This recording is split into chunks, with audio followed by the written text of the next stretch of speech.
Coming up, an analysis of the European Championships a few weeks ago. Who will line up with our Aussie teams in Pamplona this year? Good refereeing versus bad refereeing, and kumite rules that cost athletes matches. And the best ways to bounce back from these decisions long term and also in the moment. All that follows after our talented friend Good Fortune.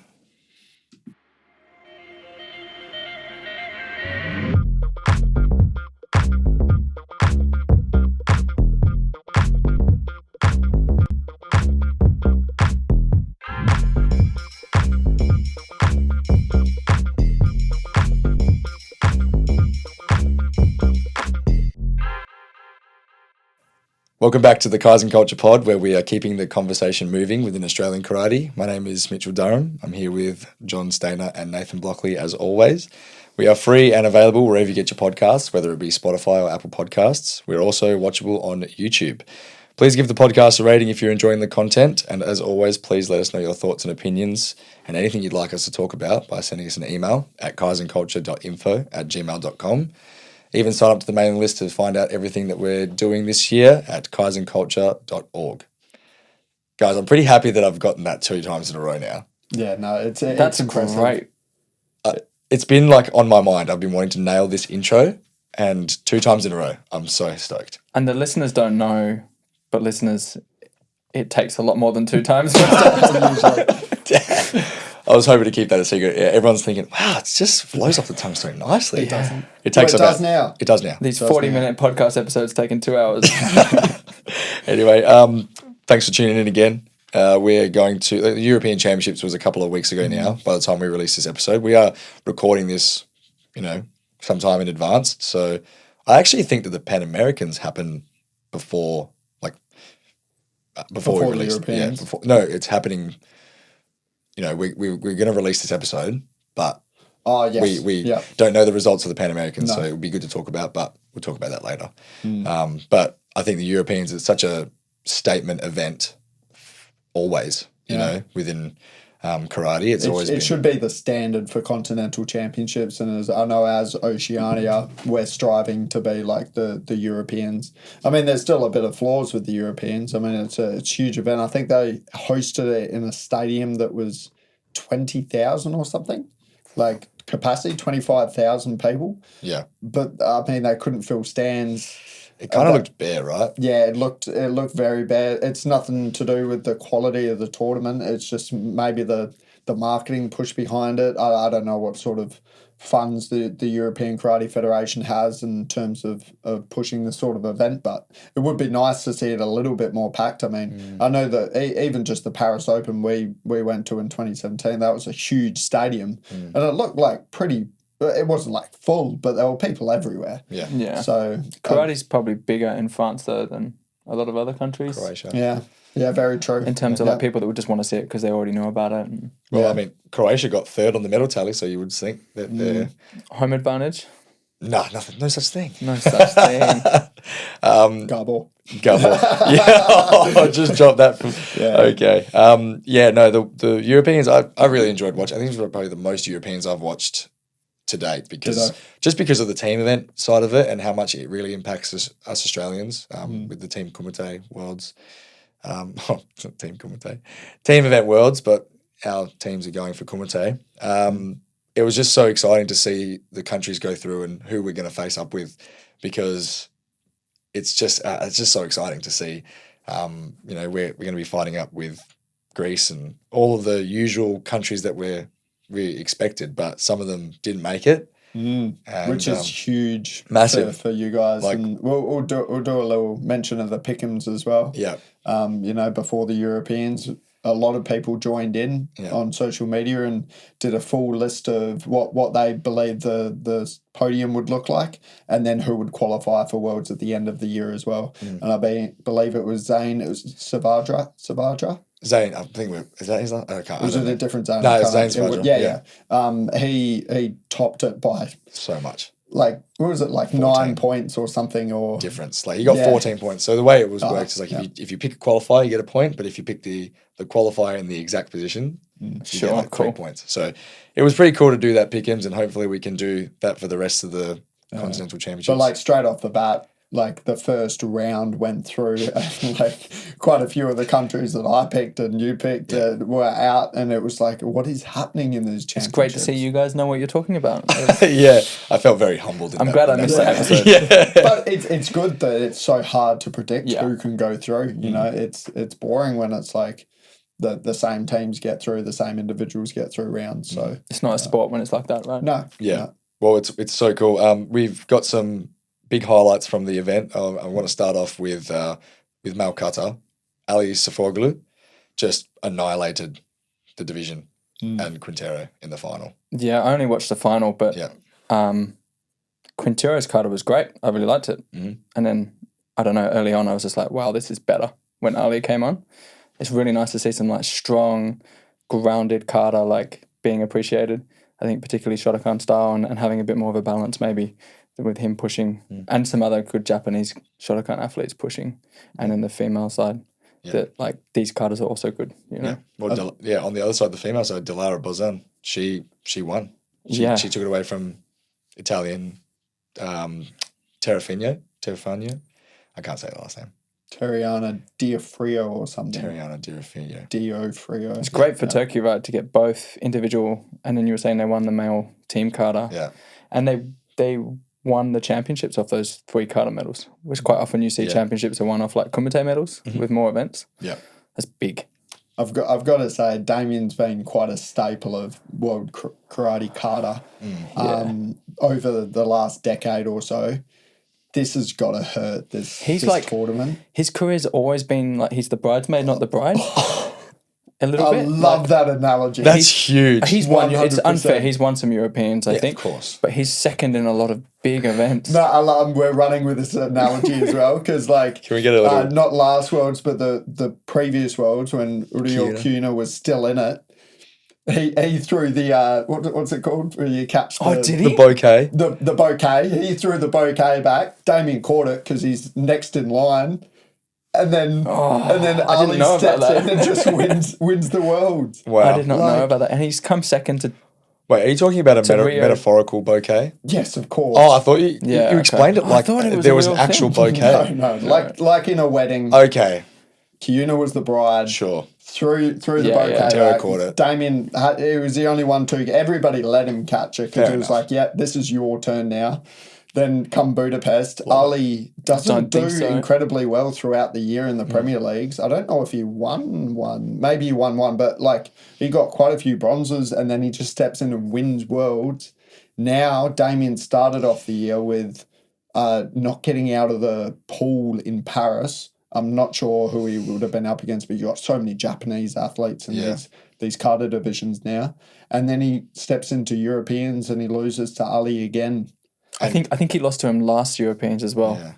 And it was a 3 World Championship finals and 2 European finals in a row, second place. I mean, I'd take that. Yeah, it's a great result. But he's aiming for first. Yeah. And it was a convincing margin as well, wasn't it? You said, was it like, do you have the points there? 43.9 to Ali, 42.4, which is big. So and 0.5, all the judges or refs, like, they all voted for Ali, higher points for Ali. That's 1.5, isn't it? 1.5, yeah. It's 1.5. It was massive. 42 point. Oh, I thought you said 43 point. Yeah. So, 43.9, 42.4. Oh, okay. The other way. 1.5. That's huge. That's in a huge. final. Okay, yeah. That's a lot bigger. Yeah. Yeah, I think that was just a testament to how good Ali's Go-to-Cheer show was. I saw the stat card and the referee's highest score that got taken out for Ali was 9.4. Yeah, that one. That was a bit of an outlier. Yeah. He's playing games, that guy. Yeah. Yeah. He's quick. Maybe he's Turkish. Yeah, he's true. I don't think so. Not allowed. No, we don't like to say that. No. By the way, just for those who don't know, the WKF does put in place those sort of controls so there isn't bias. Yeah, it's great you take out the top and the bottom score as well and things like that. Just the fact that the referees on the tatami will not be Turkish or Spanish. Sure. And they won't have any links to those athletes. They're very good with that sort of stuff. I think they even go, like, try and take it as far as they can and just go, like, not the same continent if it's a World Championships or a Yeah. Premier League event. Obviously, European Championships. Yeah, it once makes you make sense. it, but They put all these stops in place. yeah, so, they try to. Yeah, We like to have a joke, but Yeah. just wanted Nice. to clarify that. You saved your Yeah, butt they're there. very good at that. But yeah, hurts for Damien. Yeah, that's tough. Dilara Bozan was wicked in her kata as well. I don't know if I didn't have the results here, if she's won a Europeans before. It could be her first one. Yeah, not sure. But like you said, It might be her first one, right? I think so. Yeah. Especially if Sanchez is gone. had it for so long. Greedy. Greedy, hey? Yeah, there was a really cool statistic from the German team. First of all, individually, Joanna Kinnear, back-to-back golds on the individual, first of all, just so dominant. Like, I just couldn't see anyone touching her. Like, she was so dominant with her matches. She beat Rochelle Walters from England in the final pretty convincingly, even though Very tall as well. so tall. Yeah, I saw that. she- It's she- a yeah. huge height difference. Yeah, and she's only easing into her competition for sure. She's still young, hey, Rochelle? Yeah, I think she's like 20. Pretty great to ease into it. Second place. Yeah. European. It's nuts, hey? And she's had a great year so far, so she's only going to get better. Yep. But Joanna is, I think, 3 golds in the last 3 majors. So that's the Premier Leagues and Europeans, 3 golds. And that is tough to do, especially in Kumite. Yeah, and not only that, is that they get the back-to-back team gold as well, Germans. Can I just say that I called it, and no one else, not a lot of people called it. Oh, But not it's shy nuts. of celebrating his wins, is I'm he? just saying, I'm just putting it out there anyway. And Germany in their team event for the girls, they only dropped 1 fight. That is absolutely insane. France. It's quite a few rounds, wasn't it? I think it was like 5 rounds. Yeah, wow. So 2-0, 2-0, 2-0, 2-1, and then the final against Italy 2-0. That's Italy. Yeah. And I'm not saying that they probably changed their order throughout the round, so likely all 3 fighters would have fought. But I'd just like to bring the attention back to how it's only a best of 3 for women's, and that sucks because you can have 2 of the best fighters in the world and get through all the rounds because they just fight first and they win the first 2 every single time. I hate that it's not 5. I can't believe that they're still running with that 3 women's team. It makes zero sense. It was the time to change it with this world. The world team. Yeah, I can't believe it. It's like, how many times do you see in the World Championships, it's like the men's win the 2 and then the next 2 win and then it goes to 5, you know? Yeah, and the tactics involved with it. Like the switching of the team. For women's, you just put your best 2 fighters first. Like there's limited tactics, but yeah, I mean, it wasn't Greece who did it.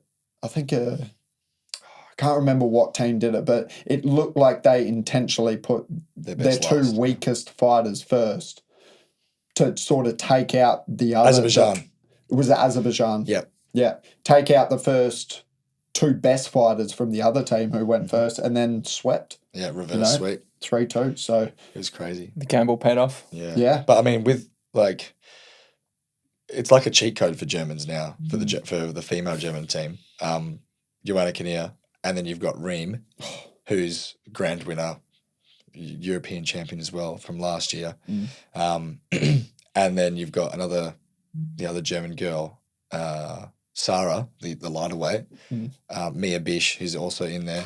Like, it's just, they're the best team for me, like, hands down. And they're going to be very tough to beat at the World Championships, for sure. Yeah. It was crazy to me that they didn't get a spot last year at the World Championships. They just missed out. Yeah. But that was awesome. And can't wait to see what Germany does later this year. A big one for me was Greece. I think a big one for everybody, especially Con. Sorry, Con. We really he said it was me who called him out, because he commented on the pick'ems, and he was like, "I only need to pick one team, Greece." And then I commented to that, and I was like, "Mate, there's a reason why I didn't pick Greece." And then they go out and do this. Tell us, Nathan, how do you feel now? I feel. Honestly, I feel very happy for Greece. I mean, we trained in Greece. We know a couple of the Greek athletes who competed in that team, and it was great to see them succeed. I didn't think they had the depth. I mean, another interesting argument is like Stefanos, world champion for under 60 kilograms, the lightest division, won every single fight in the team events. Yeah, As that's an interesting, under isn't 60. it? And often he was put fifth. Yeah, fifth and final Called fight. upon a lot, yeah. Yeah. But they trusted that the other couple would bring it to 5, you know, because like you said before, you want your best fighter in the first 3 or whatever. But they were like, nah, we want him last to bring it home. And that's a great strategy as well. Because imagine if you it could have worked, and we'll talk about that in a bit. Yeah. But it definitely could have worked, and it could have gone. And Greece 5. weren't just a flash in the pan. Like, it wasn't just a team event. They got fourth. And then fourth in the standings overall. And the female team, they just missed out for the bronze medal. Mm-hmm. So they ended up qualifying their female team as well in the fifth position. They had 8 medal matches, 2 gold, 1 silver, 2 bronze. So they only missed out on 3 medals. Ever been done before? I'm not sure. By Greece specifically. Like I talked to Jordan, who's, he's been around this European circuit a lot, and he said that like you see Greece in the draw and you're sort of happy. Like there's no fear there. Yeah. But now, I mean, Greece has a very talented athlete in pretty much every division. Yeah. So well, I mean, Maria Stoli beat Angelika Teluga from Ukraine on the last second of the bronze medal match. Did you watch that? I haven't seen it yet. Oh, man, it was so good. Literally last second, just Churangak, boom. And Angelica was not happy. Maria was very happy. I saw she dropped to her knees and did the whole celebration. She's what was so that? fun. Like I saw the celebration actually. Yeah. So that was so cool to see. And even in Qatar as well. So not only do the Xenos brothers have talented Kumite athletes, they've got the other sister does Kumite, but there's one more sister. That's Qatar, and she was in the bronze medal match. And she lost, unfortunately. She came 5th. Yeah. How crazy is that? Yeah, so big shout out to Greece. I should. Well, by the time this episode comes out, I will be there. Yeah? Yeah, I've actually got a pretty cool opportunity to go back and train with the gang that we trained with in 2017 and Stephanos as well. So that'll be pretty cool. So Nice. What a time to train with them. yeah, I was tossing up to go 2 places. I was like, oh, should I go to Greece and go back there or should I go somewhere else? And I was like, oh, I don't know. And I was like, I just had a gut feeling about Greece. I was like, I feel like I need to go back to Greece. And then I watched the Europeans. I'm just like far out. So I'm glad I made that. Glad I chose that. Especially because the coach who we did train with, Spiros, is now the Greek national coach, the head coach. So he's returned to that position. I believe he used to be earlier as well. And since he's taken over as head coach, they started really meddling. And obviously you got Sanos as well, who's now retired, and he was the coach for I know he was the coach for the male senior team. Oh, yeah. Yeah, and he's been the coach for quite a few individual athletes as well. So they've really got a strong coaching resume over there now. Far out. It's scary for Greece at the moment. And while we're on Greece, should we talk about the final? I've got a few more individual. I'm just so excited. Yeah, I know. I've just got one more individual to mention. I'm going to butcher this name, but Ingrida Bakos Suchenkova. Perfect. Thanks. Minus 61 kilograms, female kumite. She was European champion in 2022. Took a little break because she had a baby, right? And then I think it was the first time we saw her compete at the start of the year after that pregnancy. I want to say like that ordeal or something. Come on, no, I'm not like that. But yeah, it takes you out of training, takes you out of everything. Karate. Like, I mean, we don't know how hard that is, but I can't understand it. Yeah, it flips your life completely on its head, right? She comes back and she wins the Europeans. She's done well. She made it out of the pools in Antalya and she was in the quarterfinals. I can't remember how she went there, but I remember watching it and being like, oh my gosh, she just had a baby like last year or something. And then she wins, not only just winning, but she came back and she won on the last second with a video review. So she came back I think she was down to the Austrian girl, like a lot. And then she came back some points. It didn't look like it was going to happen. 15 seconds to go. She gets a spinning kick, review, paid. Punches, boom, scores a punch. Then last second, punch, boom, no flags, review goes up. And everyone's looking at the screens. Yeah. She's looking up at the screens. and she sees the punch goes in. She's like, yeah, pay it. Could she see the screen? Yeah, everyone can see. You can see the screen if it's like a final. You can see what everyone sees. Really? great, yeah. Even like Premier Leagues as well? Yeah. True, So, I did not know that. yeah, well, I remember when I was anyway, it doesn't matter. Yeah. Well, you can see it on the screen, and so she's looking up, and she's like, yeah, pay it, and there's no way you just couldn't pay it, just with the momentum, and they award it. It's pretty heartbreaking for the Austrian, who's like 7 foot tall, by the way. She's huge, and she comes away with the gold medal. It's like 5 points in like a short amount of time. Yeah, Wow. it was nuts. Amazing. It was really good. I would highly recommend going and watching that fight because it just shows you like, not only is it don't give up, push hard to the last second because anything can happen, but the resilience to bounce back after having a baby, like that's an amazing story. Yeah, the self-belief, right? She would have been out, and I'm sure they've been like, she must have really backed herself to put herself on that stage and get gold. So that's a good medal from Slovakia.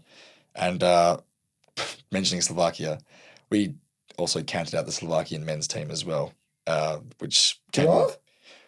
You did the women's team. Women's Slovakia. Damn it. But they qualified their spot. They beat France. They beat a lot of the other good countries, and they were in the bronze medal match. But they lost to France in the bronze medal match. Sorry, but yeah, they qualified their 4th spot. A bit of an unlikely or unexpected qualification for the World Championships. A lot of people expected Croatia to make that spot. Bosnia, Macedonia yeah. Qualified for the men's the men's kata and kumite.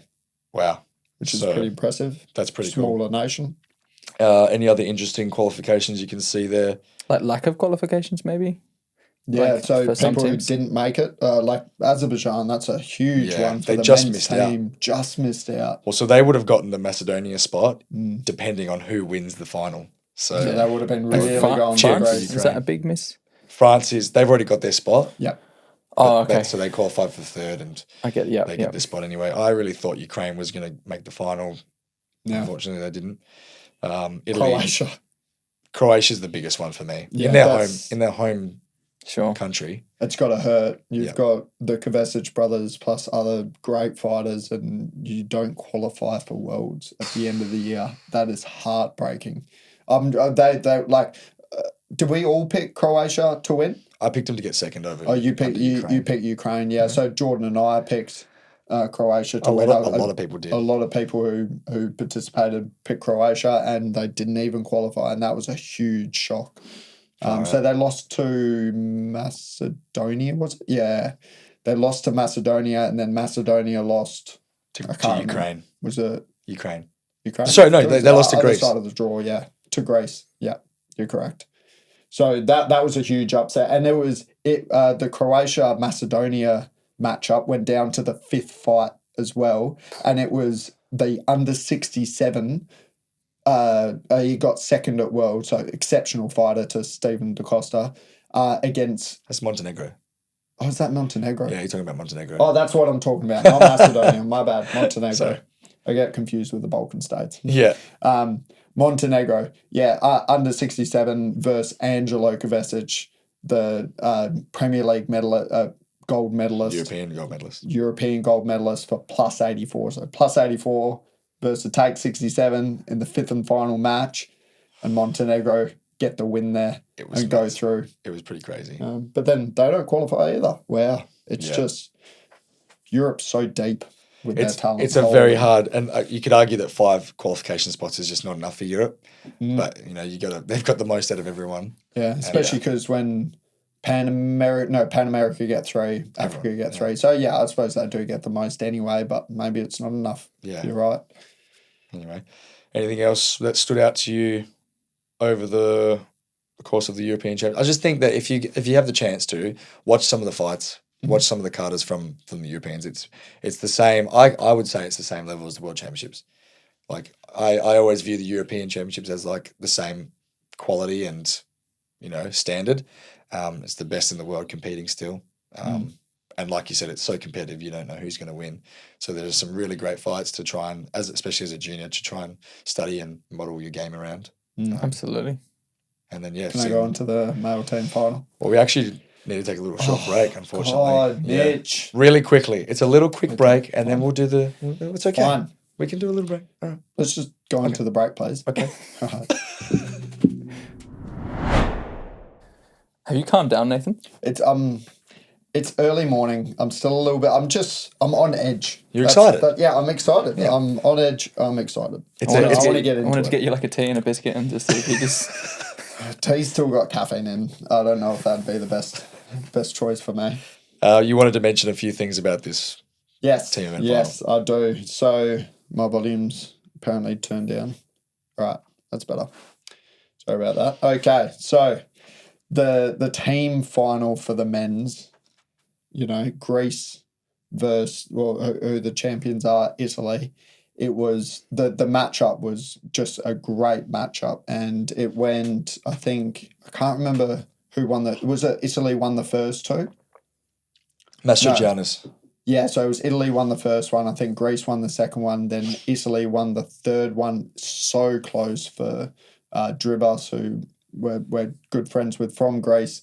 Lost in the last 15 seconds. It was a very competitive fight. Ended up 4-3.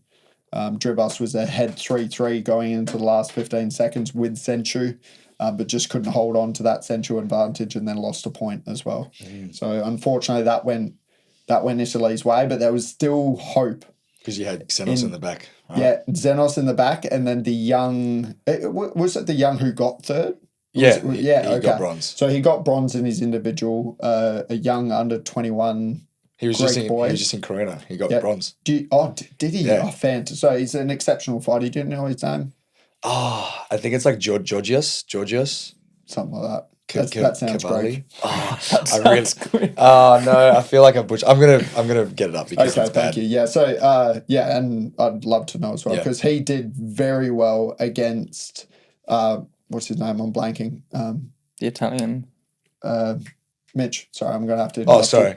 Who? The Italian. Fourth fight. Daniel DeVivo. Daniel DeVivo. I don't know why I blanked on that one. DeVivo, very talented fighter. He's been in finals of K1 Premier Leagues. So under 21 going up against such a tall opponent did really well. Scored a couple of points, and it went down to the Greek boy. I can't remember what the score was, but he was ahead by a point in the last 15 seconds. And I think it was like the last 5 seconds. Sorry, it was 1-1. It was 1-1 Senchu. It was 1-1 Senchu. Had Senchu going into the last 15 seconds. Last 5 seconds, they get into a clinch, and it's really tense. And the referee says wakarate. So at this point, which is still grabbing the name. Sorry. Yeah, Georgios Baliotis.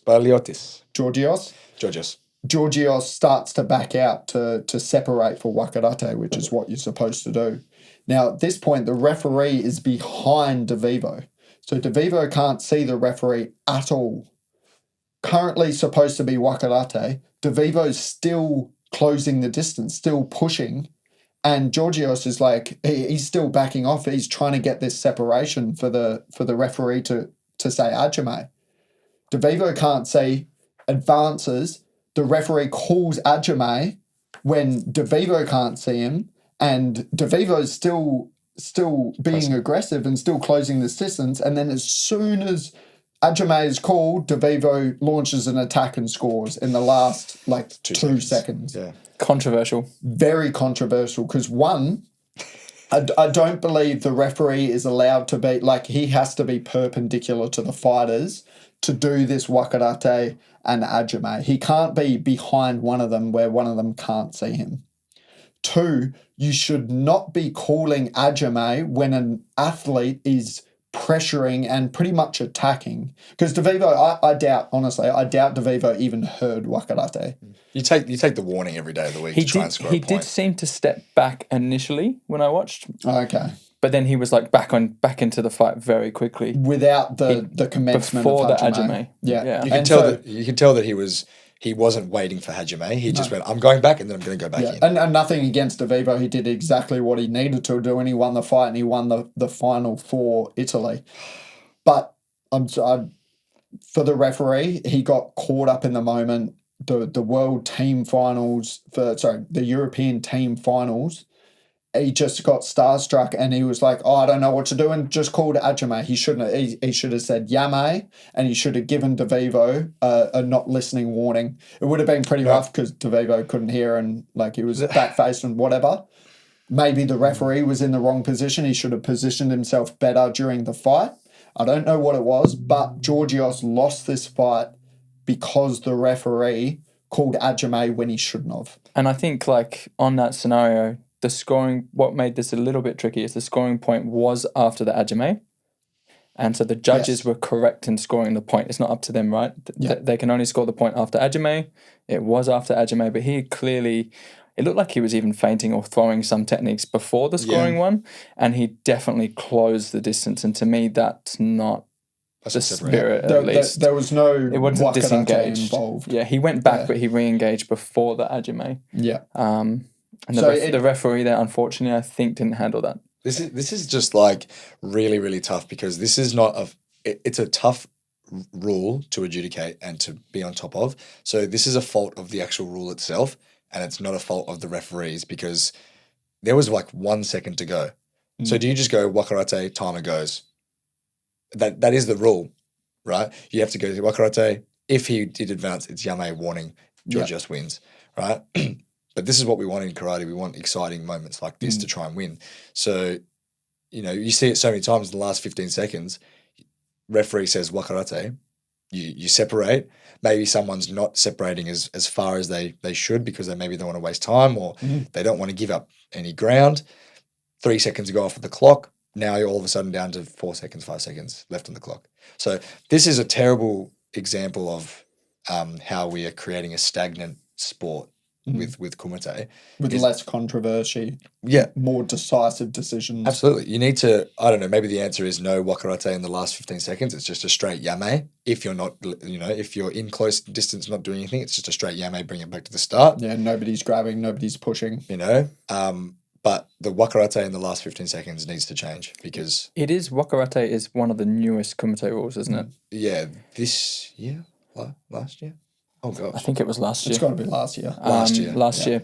And so when you always introduce a new rule, it solved a big problem. Yes. I think the clinching, from my taste, was just boring. Yeah, I like the continuity of it now. So it was nice to the fighting not to stop, but I think you're right. Something like in the last 15 seconds, you might have to stop because I can see situations where coaches and athletes will be deliberately clinching if you get a free 5 second wakarate.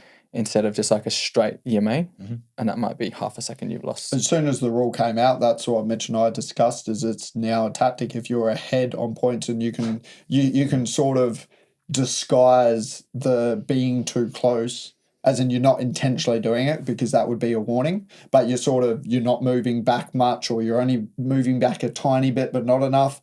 You're wasting time because the referee can't. It's a legitimate defensive tactic as well, right? You're playing within the rules. Exploiting the rules, yeah.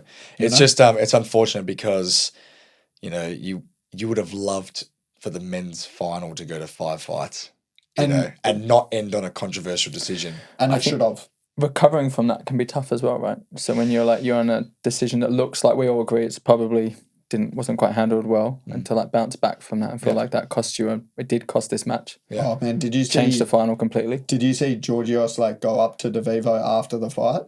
They chatted for horrible. It was like a good 10 to 15 seconds on the center of the mat, and you can't tell what they're saying. So I could see what DeVivo was saying was just like he was laughing, and he was going, Hajime. It was Hajime. And I'm like, you don't know what he said. Like you're just behind you. You're just being so smug with it. It was kind of smart. If it was deliberate, it was sort of smart to skirt the line and do what you can. You're going to lose anyway, so why are you fair enough. If I was in DeVivo's position, he did his job. I'm not going to step back and wait for the timer to go for Hajime. I'm just going to go, I've given enough time, and then I go. Yeah, and if you get called for not obeying, then that's the alternative would have been to lose. So it's same anyway. Yeah.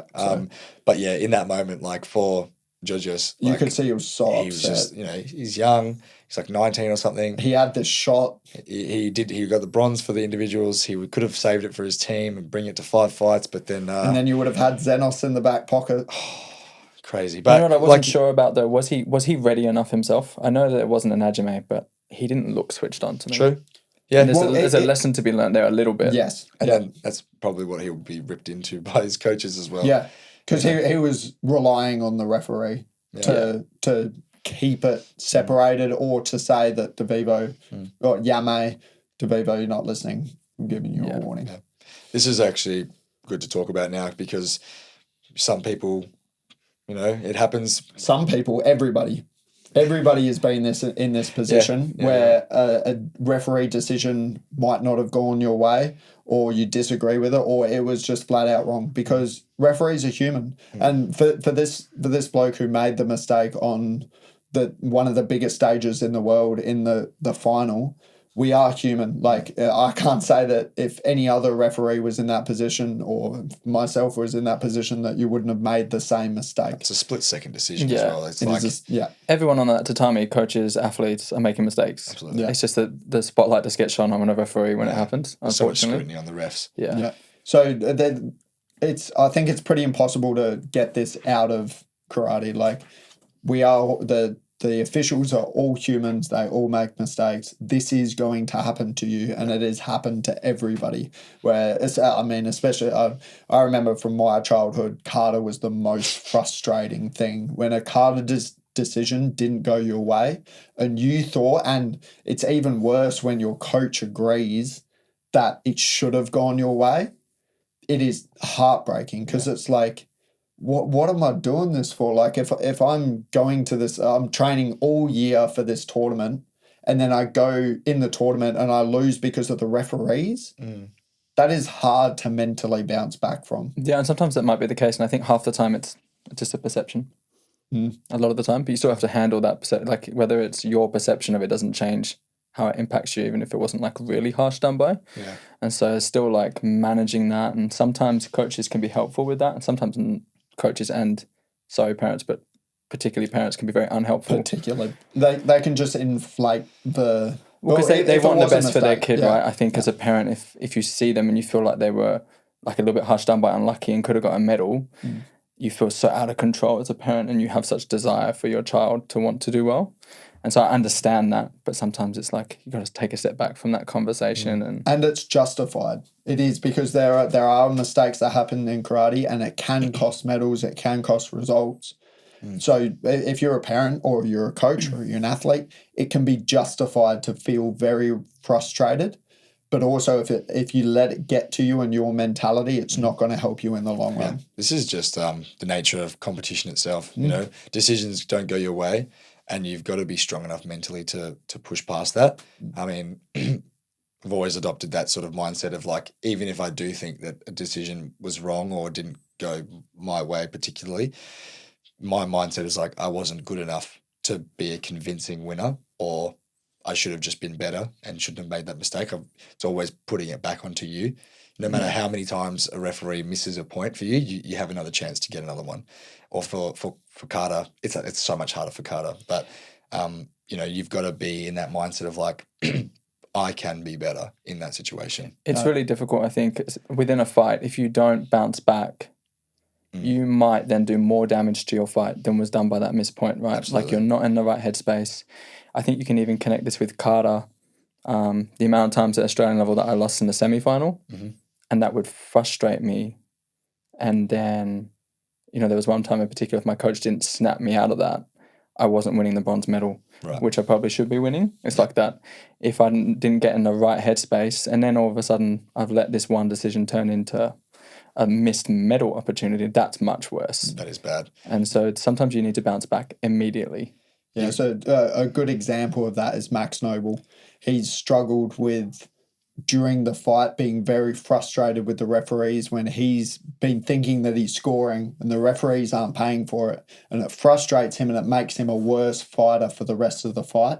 He's been working on that so much, and we saw it at Australian Open. If a decision doesn't go his way, he can now snap himself back into the fight and say, well, I need to forget about that, or I need to adjust accordingly. And keep doing what I'm doing and keep what I'm meant to do. And the point that you said earlier, Mitch, of just saying I can be better and I can make this more decisive, and I can make my techniques cleaner. I can improve this in kata, whatever it is. I think that's a very important mindset to have. And it sort of comes back to the whole, this tournament isn't the be all and end all of your career as well. There's always a next tournament. Yeah. So even if it's at a World Championships and a decision doesn't go your way, or a European final and the decision doesn't go your way, you can't let it affect your overall career. Yeah. And your mentality. That's a good point, because you've got to be able to sort of be like water off a duck's back kind of thing. And karate is built up of moments, whether they're small moments within the fight, or it's a tournament, or it's a year. And those are the moments that you might be in a bit of a rut, or it doesn't go your way, but you've got to package up that little moment and just go, that's behind me now. I've learnt from it, and then I move forward, and what can I do next to make the next moment better or more favorable for me? And whether that moment, like I said, is in the fight, or it's a year moment. So some people, I've had it before, and you don't have a great run of tournaments, or you don't have a great tournament, and you just think to yourself, what is going on here? If you carry that mentality onto the next one, you're not setting yourself up for great success. You just have to return to your goal, I think, at all times. It's like, if that's the case and it's been a really hard year, sitting there being sorry for yourself in the end of the day, like, you've had a bad result, 24 hours, 48 hours, whatever it is, but then you put that aside because you've only got now, and you can only do what you can in this moment, and so you just have to work forward. And if you're really honest with yourself, I think even if there's been some bad luck, like you said, there's always something you can improve. And it's like, well, my kata could be better in this area. My punches aren't being scored. Let's look into that, right? Maybe it should have scored, but how can I make it just so obvious for the refs? And at the end of the day, that's what you want, right? To get better. For kumite, that is the case. You take any particular technique, out of all the referees in the world, not 100% of them are going to score it. Yeah. You might be at 50%, so only half of the referees in the world would score that technique. Try to increase that. Like, it didn't go your way this time. Try to increase that percentage. So, I mean, let's take Ali, for example, who did really well in the youth league back a couple of weeks ago. Her techniques are very clean. I'll take Ben Harvey as another example. Very clean techniques at the Australian Open, and they were scored accordingly. And they've got very high percentage score rates. So although it doesn't go your way all the time, find ways to improve so you can start building up that percentage. Same with kata. Yeah. It's so tough though. Like, this is what competition is all about, and it's about not only just sharpening your tools physically and getting better in the dojo and on the tatami, but it's about how you deal with things mentally.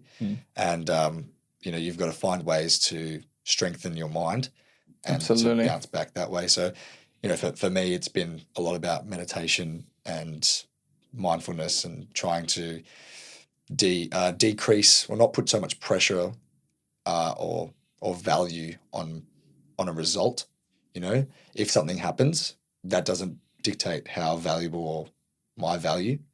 Does that make sense? Yeah, that was my key for kata. That's what kata was, where I struggled most with the referees, because I was with Shotokan. You're very strong. Like, it's a very big open movements, big strong movements, whereas Shidoryu, Goju-ryu, quite small, very technically very good, and don't focus on power as much. So when I was going out there and I was busting these movements and I felt like I had so much power, maybe I didn't have the fundamentals or the technique to go with it, and the decision would go against me, and I'm like, why? Like, I can see this person's kata, and they look so much weaker than I know I am, so why am I losing? So I was struggling with that, and it was bringing it back to going out there and saying, I was very happy with my individual performance, regardless of the result. The kata that I did when I was out there, I felt like that was much better than I did last time, or that I've been doing in training, or focusing on what were the positives in my performance there, and what are the things that I can take away. Because, brutally honest, even if a decision doesn't go your way, and it should have, there's a reason why it didn't go your way. For sure. And it's not just incompetence of somebody else. You can't put it on them. Yeah. There, I really there like is a reason. what you said about performance. Like, if you can truly assess your performance, whether it's better or worse, that's going to lead to greater improvement in the long run. Whereas if you're just relying on, I got a gold here, I got a silver here, maybe you won once when you were not the best. Yep. You know, and so that's not an indicator that your training's working at the moment necessarily. It's great, enjoy the medal, but you need to be really reflecting on your performance as a kata and kumite athlete, and just, am I improving in the areas I've been training in, and where do I need to like change that dial? And what you were saying about mental training and preparation, I think a lot of people have a karate coach, and the karate coach may have some experience, or they may have a separate fitness coach. But the mental game's really important, and it's a huge part of it. I think equally for kata and kumite, there's very big mental aspects to that, and it's okay to seek help with that, like sports psychologists and chatting to other athletes who've had to go through similar situations is really important. Yeah, no, don't be afraid to reach out to people like that and seek, you know, different forms of advice from like a psychologist, or I even saw a therapist one time just for general life, and just to really pick apart the way I think, and because everyone's different and you've got to find your way to deal with things and to go about things. So it's all about finding the way that you deal with it and how you want to take it on. So I think that's very prevalent with the juniors coming up, because that's when you haven't had as much experience with referees and decisions not going your way. Senior athletes, you start understanding a little bit more, but I feel like it's also going to be very prevalent for the senior athletes going into the Premier Leagues because of their ranking points. Maybe losing, like you got 2 to 3 fights in the Premier League, maybe you lose both of them or all 3 of them a couple of tournaments in a row. It's not about focusing on that result, the superficial result. It's assessing, how did I do in the first one? How did I do in the second one? Where can I improve? What has improved? And just to cap that off as well, is really I want to emphasize your value on yourself doesn't change regardless of what result you get. So whether you win or lose, it doesn't change your value as a competitor and your ability as a competitor. It's just that you lost on the day, you have a bad time, you know, it's not. Yeah, I think that's a really common view, especially when you're coming up. I would have had that view that you said you had that with your kata, and probably that's more important to address than any technical change you can do. If you're already at a national level, that mindset I think will hold you back. Yep. Trust the process. Trust the process. That's all that matters. Continual improvement. Kaizen. Good plug, John. That was really good. What a way to end that one, hey? You're welcome. We've done a lot this episode, hey? Big topics. Yeah. It's been fun.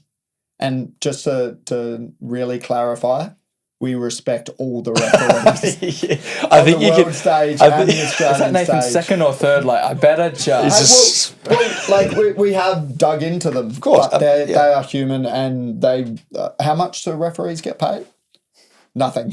Yeah. Or maybe some travel And it's experience. just a part of life mistakes, right? It's a part of they're life. all volunteers. Tournaments wouldn't happen without them. They're doing their best they can, and they're improving every single tournament. You know, I feel like our refereeing is better than it has been 10 years ago. You know, It's always getting better. So, and sometimes, like with the incident we talked about, you know, maybe it just highlights the need for changing rules. Yeah, for sure. That rule does need to change. Yeah, but that team final.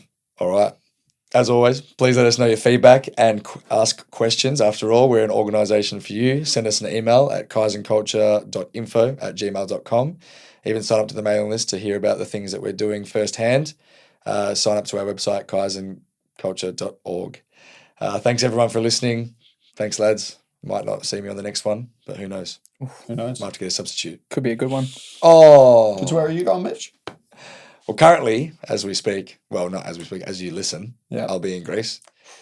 So I think by the time the next couple of episodes come out, I'll still be away. Could do a Greek edition. You could do one. Oh, yeah, over on Zoom. Maybe. I'll bring the microphone. All right.